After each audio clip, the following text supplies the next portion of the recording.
Welcome back. Right now I have RecruiterGuy Bill Humbert joining us. He has helped many people and companies find jobs. He's also written many books. His current one is Employee 5.0, Secrets of a Successful Job Search in the New World Order. So thankful, Bill, for having you here with us. How are you?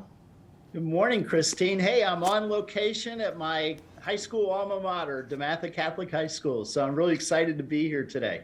Look at that. That's impressive. I've actually been there before. So great that you're joining us today from that location. Hope you're having a good time. But I'm very much looking forward to the topic that we are discussing today. It's so important, especially for people who are searching for a job. But not only that, for employers as well, to make sure they find the right candidates. And this is all about getting through the tracking system when you're applying online and not getting weeded out because of certain key terms or other issues that may arise that will just immediately disqualify people from these positions. So, Bill, tell me a little bit more about why you're passionate about this topic. Primarily because I'm passionate about helping companies find the right people. I'm a talent attraction consultant. And, even during my time at DeMatha, they always suggested it was so important to help individuals. And so, that's part of my nature. And I love helping people find their next job because I love to hear the excitement when they go, "Hey, Bill, guess what? I found my job." It is so exciting, but it's just a win-win for everyone, for the employees, for the employers. Tell me more about this process, though, of screening candidates out when they apply. Well, human resources primarily is an administrative compliance function. And as a compliance function, what they want to do is ensure that every single candidate fills out an application before they interview.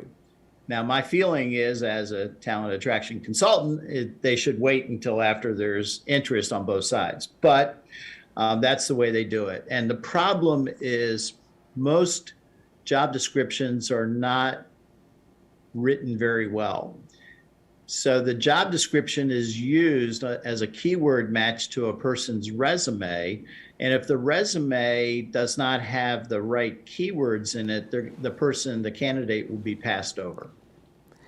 So how do we help with that? If you're looking for a new job, how can you make sure to not get passed over for those particular reasons? Well, there's two ways, Christine. One's the hard way, and that is to ensure that your resume has every single important keyword that the job description has in it, and it needs to be in it as many times as that keyword is in the job description. And most people don't know that. And if you don't have an 85% match, then you're going to be passed over. The other reason, or the other way to get past that, and this way is even better, is to network your way into the new position.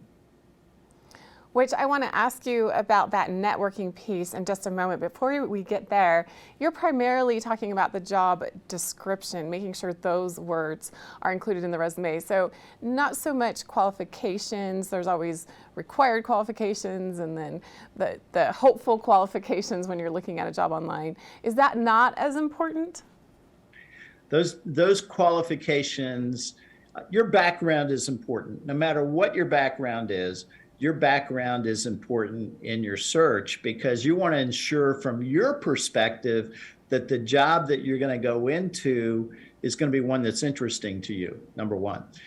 Number two, it's important for the manager that not only do you have the requirements that are in the job description, but you're bringing something else to the table. And too often these applicant tracking systems screen out that. So do you recommend for your clients to be quite creative when they're working on a resume for a particular job to include these descriptor words? You don't want to make it seem like you are more qualified than you actually are, of course, but being able to use language to your benefit may help with this weeding out system. Well, what's more important, Christine, is to avoid that system. and to network your way into the position, because posting and praying just does not work very well. So it's important to find somebody who knows the manager and then have them introduce you. And managers prefer that because now they can trust that source who's introducing you. You make such a good point. You can just beat that system altogether by making sure they're looking for your name. They know who you are by networking. But networking can be really difficult. Any tips on how to do that? Well, first of all, I coach many people during COVID from March 15th, 2020 to December 31st, 2020. I coached 32 professionals into new positions, and they all found their position through networking. And so it's important to network. It can be difficult, no question, but it's more fun because you're now meeting new people who, some of them may become friends for life.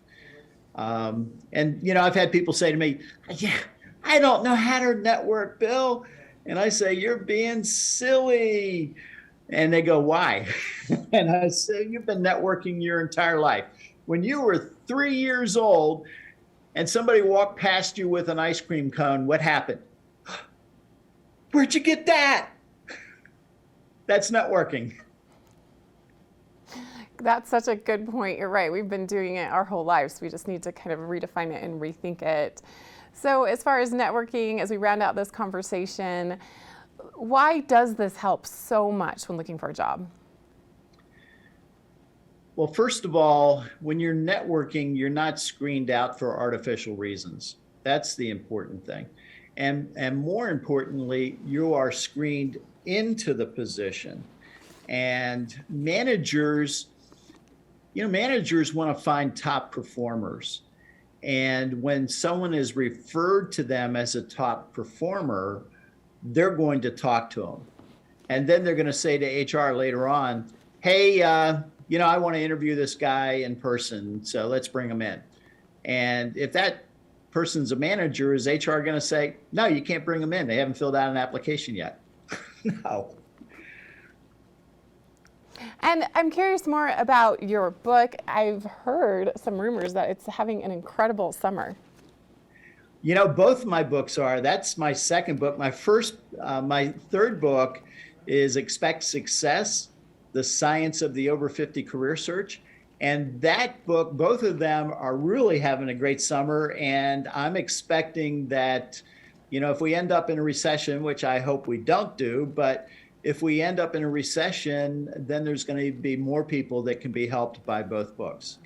And tell me more about some of the positions that you're recruiting for right now.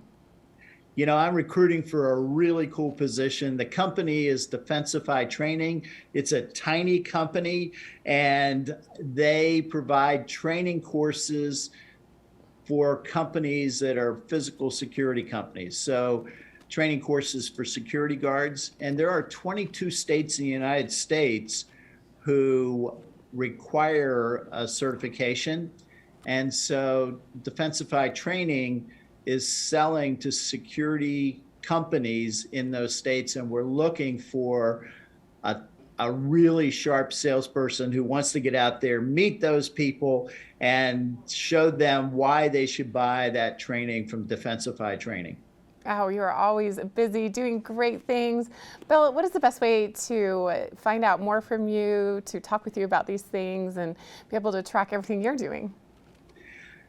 Christine, I'm easy. I am RecruiterGuy.com. And if somebody wants to talk to me about speaking, if they want to talk to me about coaching for a job, talent attraction consulting, all they have to do is go to my homepage and click on Speak with Bill and find an opening that works for them, and I'll have a great conversation with them. Well, Bill, I hope you have a great trip, safe travels, enjoy spending time at your alma mater at DeMatha Catholic High School. Really grateful for your important time with us today, talking about how to get through those tracking systems when you're applying for a job and the importance of networking. We'll be back with more here on Mountain Connections right after this.